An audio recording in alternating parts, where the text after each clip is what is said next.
I was just cleaning the garage. A simple chore, really. One of those quiet moments where your mind drifts and you start sorting through the years. Boxes of old photo albums, tools I hadn't touched in ages, holiday decorations that always seem to multiply. And then I saw it. In the corner, buried under a pile of dusty tarps and forgotten junk, her old suitcase. At first, I didn't think much of it. But something about its weight, heavier than I remembered, made me unzip it. That's when everything changed. The pile of clothes and cheap motel toiletries didn't catch me off guard, but the stack of DVDs, those nearly broke me. Curiosity, or maybe some twisted instinct, pushed me to pop the first one into the old TV I kept in the garage. Grainy footage appeared on the screen, shaky at first, and then it came into focus. My wife, Hannah, in a hotel room. Laughing, kissing, undressing, but not with me. It was him, her boyfriend, some smug bastard she had the nerve to tell me was just a work colleague. And behind the camera, the person holding it, Liam, her son, my stepson. He had to be the one filming. My hands shook, rage building inside me. I felt sick. How long had this been going on? Why would Liam, someone I helped raise, do this? Betray me for money, no less. And how many of these work trips were a cover for this filth? The pit in my stomach grew as I realized there were several more DVDs in that suitcase. That was the moment I knew there was no going back. This wasn't a misunderstanding or a one-time mistake.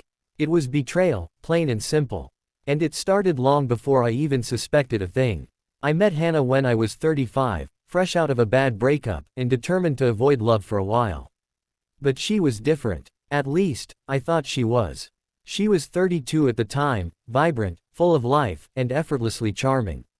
We met at a friend's barbecue, and within a few hours of talking, I was hooked. Hannah had that smile, the kind that made you feel like you were the only person in the world. Her son, Liam, was 14 when we started dating, and I knew from the start he was part of the package. I didn't mind. I wasn't his dad, but I did my best to fill in where I could. He was a quiet kid, kept to himself mostly, and I figured it was just teenage stuff.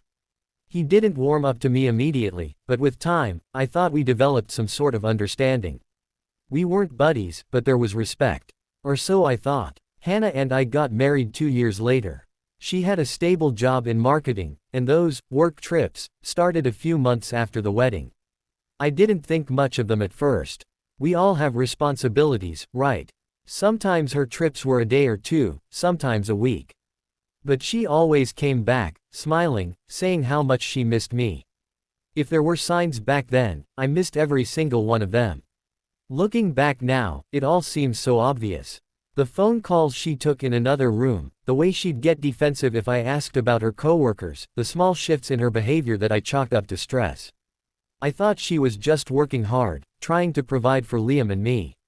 I was a fool for believing her so blindly. But Liam, he was harder to read.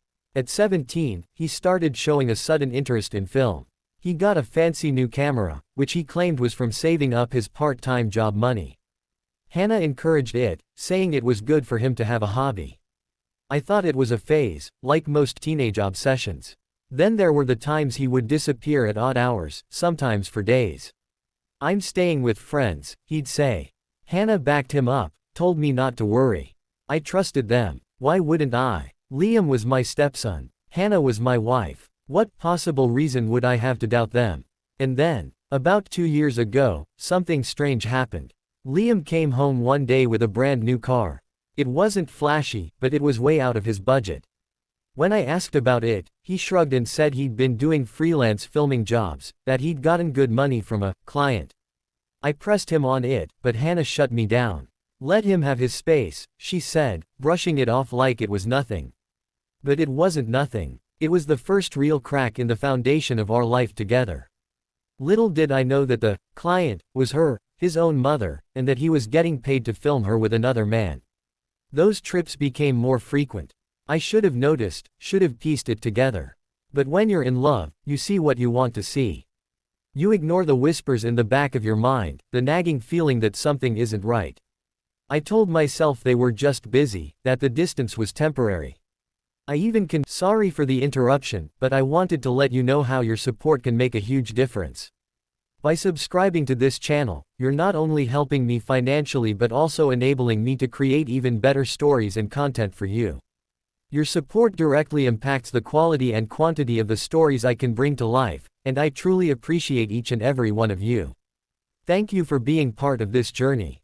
I convinced myself that Liam's growing distance from me was just typical teenage rebellion. But now, with that suitcase open, the truth staring me in the face, I realized how long they'd been lying, both of them. They weren't just mother and son. They were partners in this twisted charade. And I, like an idiot, had bought every single lie. I didn't want to believe it. I couldn't. After finding that suitcase, I spent hours just sitting in the garage, my hands gripping the edge of that workbench, my knuckles white as I tried to make sense of what I'd seen. My mind ran in circles, trying to justify, to rationalize, to deny it all. Maybe there was some explanation, some reason that didn't involve the betrayal I knew deep down had already taken place. But the evidence was staring right at me, the stack of DVDs, each one labeled with a date that lined up too perfectly with every one of Hannah's work trips. Still, I couldn't confront her right away. I needed to know more, to understand the full scope of the lies. I needed answers, and more than that, I needed to hear it from her. But how do you ask your wife of 6 years if she's been sneaking around with another man while her son films the whole thing? How do you even begin that conversation? I stayed silent for days after the discovery, acting like everything was fine. Every morning I'd wake up, look at her lying next to me, and wonder how long she'd been faking it. How long had she been looking me in the eye, telling me she loved me, while sneaking off to cheat behind my back? The thought made me sick. Worse still, Liam *** knew about all of it. The kid I'd helped raise, who I'd tried to bond with, he'd been complicit in the whole thing. And for what? Money. What kind of person does that to someone who's been nothing but good to them? I went through the motions of life, trying not to tip her off that I knew. But every time I looked at her, I felt a tidal wave of anger, disgust, and sadness.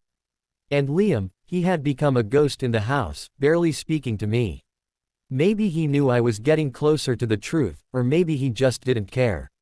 One night, after a particularly long and tense dinner, I couldn't hold it in any longer. I needed to do something. I waited until Hannah went to bed, and I stayed downstairs with a drink, staring at the old DVD player in the corner of the living room. My hand shook as I pulled one of the discs from my pocket, the one I hadn't watched yet.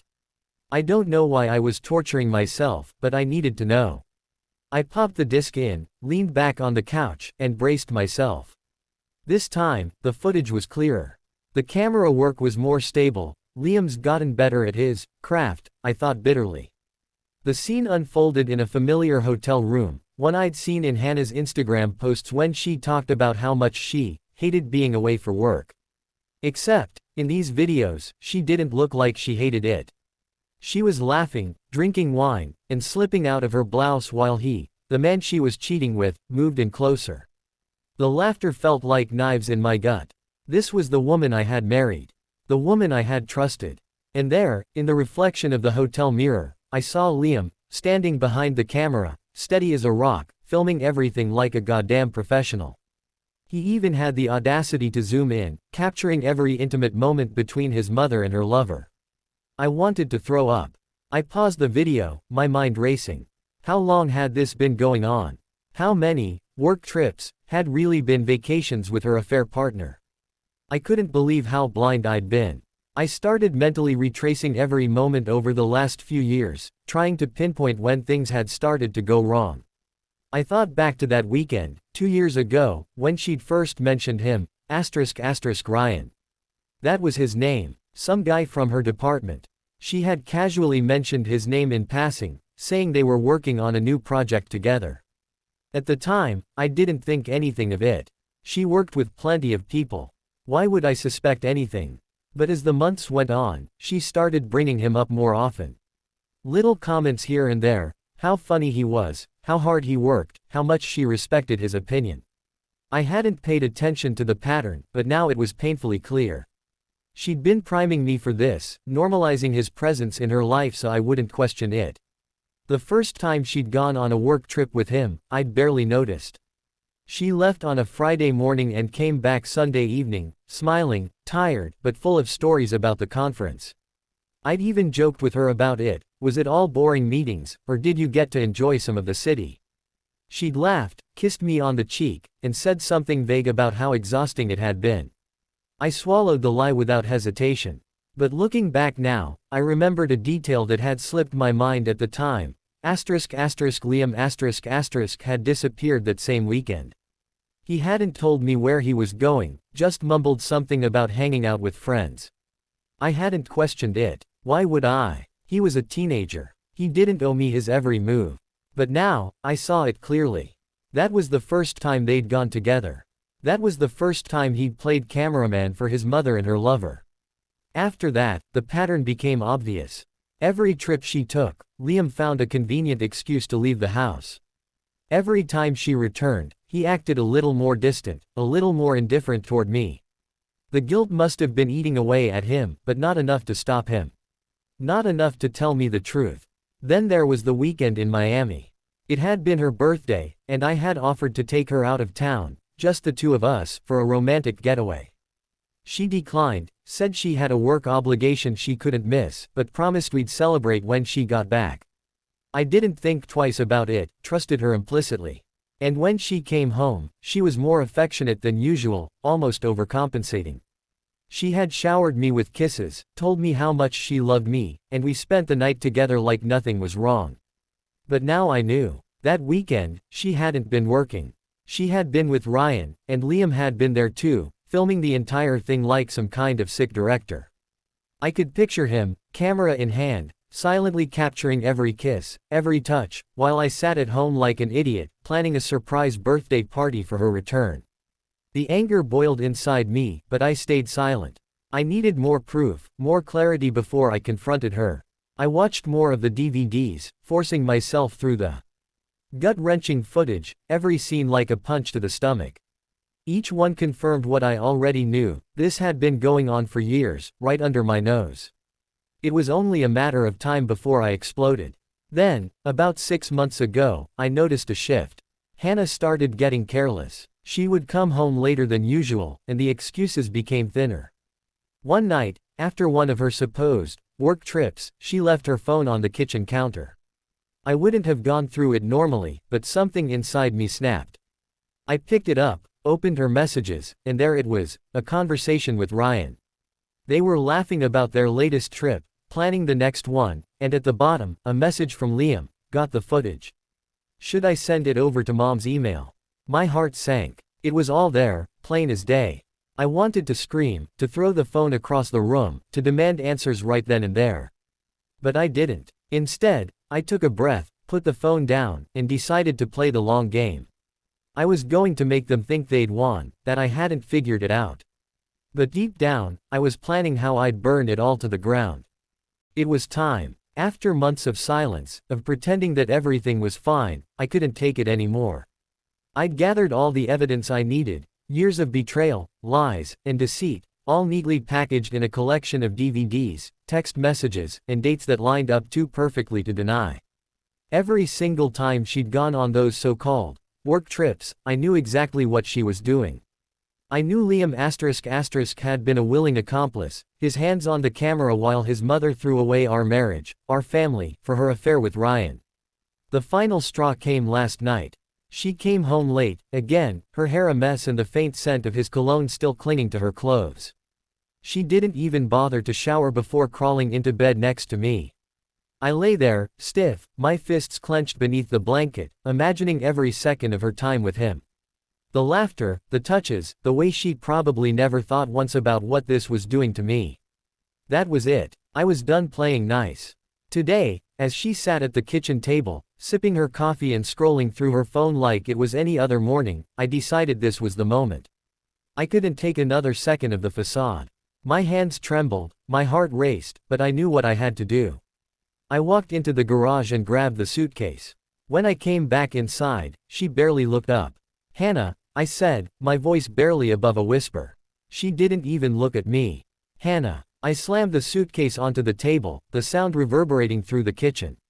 Her head snapped up, eyes wide with shock, staring at the old suitcase in front of her.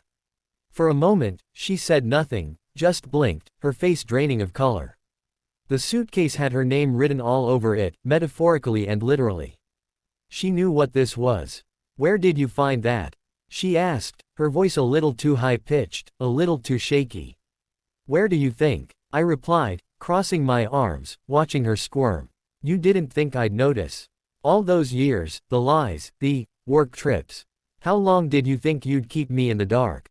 She went silent, staring at the suitcase like it was about to explode. Good. Let her feel the weight of it. I reached down and unzipped it, pulling out the DVDs and scattering them across the table. Her eyes widened as she saw the labels, the dates, the cities, every one of her trips catalogued in perfect detail. And the worst part, she wasn't just cheating on me. She'd enlisted her own son to document the whole thing. She shot up from the chair. What are you doing? You went through my stuff." I couldn't believe she was trying to turn this on me. I went through your stuff. I laughed bitterly. "Hannah, do you even hear yourself? You lied to me for years. You took Liam with you to film." I stopped, unable to finish the sentence because of how disgusting it sounded. Her face flushed with anger, but there was guilt there too. "This isn't what it looks like, I swear," she stammered, reaching for one of the DVDs. It was just what?" I shouted, my voice echoing off the kitchen walls. "Just a few meaningless trips. Just a few moments of fun. You had your own son film you cheating on me. How long has this been going on, Hannah? How many years have I been sitting at home, trusting you, while you did God knows what with Ryan?" Her face crumpled. She didn't have any more lies. She knew she was caught. I stepped closer, lowering my voice. "What kind of person gets their own son involved in this? What kind of mother does that?" She shook her head, tears welling up in her eyes. I didn't mean for it to get this far. It was a mistake, Aaron, I swear. Ryan and it just happened, but I never wanted it to." "Don't you dare tell me it was a mistake," I interrupted, my voice cold. "You knew exactly what you were doing. You lied to me. You made Liam a part of it. For what? Money. Thrills. To feel important. I loved you, Hannah. I trusted you. I took care of you and your son like my own. And this is how you repay me." She tried to reach for me, but I stepped back, holding up a hand to stop her. Don't touch me. You've lied for so long, I don't even know who you are anymore." The kitchen felt suffocating, the air thick with the weight of everything left unsaid.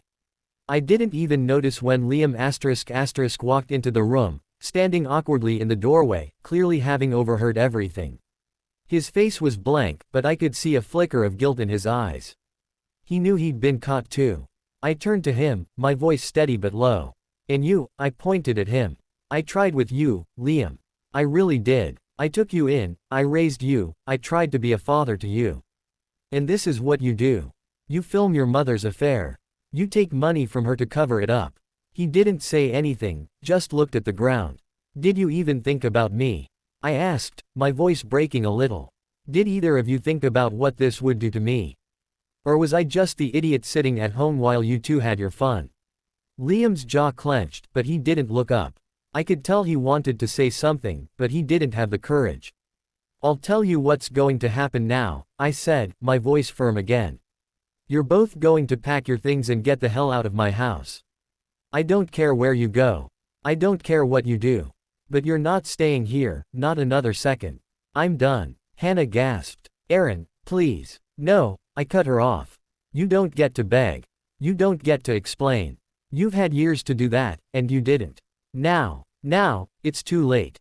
My voice was steady, almost eerily calm, as if the storm of emotions inside me had settled into something cold and resolute. Hannah stood there, frozen, her lips parted as if she was going to say something, but the words wouldn't come. Liam shifted awkwardly from foot to foot, still avoiding my gaze. I could see the panic in her eyes, the same eyes that once looked at me with love, at least I thought they did. Now, all I saw was fear and guilt. "Good. She should feel both. I want you both out by tonight." I didn't yell this time. There was no need. The silence that followed carried more weight than my raised voice ever could. "And don't think for a second you'll get anything more out of me. The house, the car, the savings, it's all mine. You can take whatever you came into this marriage with and nothing more." Her breath hitched, tears welling up in her eyes, but I didn't care. I wasn't going to let her guilt, her crocodile tears, sway me anymore. She had years to make things right. She had chances to come clean, to fix what was broken, but instead, she dug the knife deeper into our marriage. What about Liam? She finally whispered, her voice trembling. What about him? I shot back, my eyes flicking to him. He's old enough to know what he was doing. He's no innocent in this. He made his choice when he decided to help you cover this up. Liam flinched at my words, but I didn't hold back. He wasn't a child anymore. He was 18, practically a man, and he'd played his part in this sick charade. He chose his side, and now he'd face the consequences too. Hannah tried again, her voice desperate. Aaron, please, don't do this. We can work through this. We can. No. I cut her off, feeling the rage surge back through me. We can't work through anything, Hannah. It's done. There's nothing left to work on. You destroyed it. You and your lies, your affair, your sick little arrangement with Liam, it's all beyond fixing. She collapsed into the chair, her head in her hands, sobbing now, but I felt nothing. Not pity, not anger, just emptiness. Whatever love or sympathy I had for her was gone, hollowed out by years of deception. I couldn't even bring myself to hate her anymore. She was just nothing to me. I turned and walked away, leaving her crying at the table, Liam still standing in the doorway, his expression unreadable. As I made my way upstairs, I could hear her pleading with him, begging him to help her, to say something. But I didn't care. They could sort out their mess without me. I closed the bedroom door behind me, leaned against it, and let out a breath I didn't know I'd been holding. The suitcase, the DVDs, the confrontation, it all felt like a nightmare, but it was real. It was my life, my marriage, my betrayal. And now, it was over. I stared at the empty bed we'd shared for years, the same bed where she'd slept after coming home from her so-called work trips, still smelling like another man. I wondered how long I'd been a fool, how long I'd let myself be blind to what was right in front of me. Maybe I'd always known, deep down, but I couldn't admit it. But now, there was no hiding from the truth. The suitcase, those tapes, they were the proof I needed to finally put an end to this sham of a marriage. I walked over to the dresser, opened the drawer where I kept a few personal things, and took out my old wedding ring. I hadn't worn it in a long time. It didn't mean anything anymore. I held it in my palm, stared at it for a few seconds, then dropped it in the trash can. It was over. I grabbed my phone and called my lawyer. The next few weeks were a blur of legal proceedings, packed bags, and quiet, empty nights. Hannah and Liam left that night. I didn't say goodbye, and neither did they. By the time I came downstairs the next morning, the house felt different, quieter, heavier somehow, as if their absence had sucked the life out of the place. I spent the first few days in a haze, barely able to focus on anything but the betrayal, the lies, and the twisted reality I'd uncovered. The DVDs haunted me. I didn't watch them again. Once was more than enough, but knowing they existed made everything feel surreal. Like I'd been living in some grotesque version of my life for years without knowing it. My lawyer was swift. Hannah had no grounds to fight for anything. The prenup was ironclad, and the evidence of her affair was damning. It didn't take long before the divorce papers were drawn up, signed, and sealed. Just like that, 15 years of marriage, 15 years of trust and love, were reduced to a few sheets of paper. Liam didn't reach out. I didn't expect him to. He'd made his choice. He stuck with his mother, moved in with her and Ryan, from what I heard. I tried not to think about it, tried not to let it bother me, but the truth was, it hurt. I'd raised that boy as my own since he was 7 years old. I thought we had a bond. I thought he respected me. But now, it was clear that blood was thicker than water. Hannah tried to contact me a few times. Texts, voicemails, even a letter once. They all said the same thing. She was sorry, she wanted to explain, she wanted a chance to fix things. But I ignored them all. There was nothing left to fix. She was a stranger to me now, and there was no going back. Ryan, her boyfriend, wasn't exactly thrilled when he found out I'd kicked her out, but that wasn't my problem anymore. They deserved each other, and I hoped they'd be happy, at least as happy as two people built on lies and deception could be. Last I heard, Liam was still living with them, trying to figure out what to do with his life. I didn't hold out much hope for him. Not after what he did. As for me, I moved on. Slowly. The house felt like a tomb at first, haunted by memories of a life that was never what it seemed. But I filled it with new things, made it mine again. I went back to work, focused on rebuilding the parts of my life that Hannah hadn't touched. I made new friends, reconnected with old ones, even started dating again. It wasn't easy, but it was necessary. I wasn't going to let her betrayal define the rest of my life. I deserved better. I deserved honesty, loyalty, and love, real love, not the cheap, twisted version Hannah had given me. And eventually, I found it. After a few false starts, I met someone who made me realize what real love felt like. She was kind, understanding, and most importantly, honest. She knew what I'd been through, and she never once made me feel like I had to hide my pain or my past.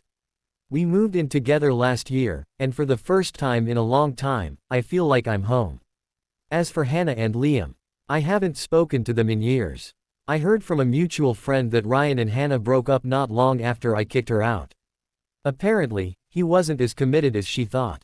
Maybe she thought about coming back, maybe she even tried to find me, but I wouldn't know. I changed my number, blocked her on everything, and made sure she had no way to contact me. Some people might say I was harsh, that I should have forgiven her for Liam's sake, but I don't regret a thing. I made the right decision for myself.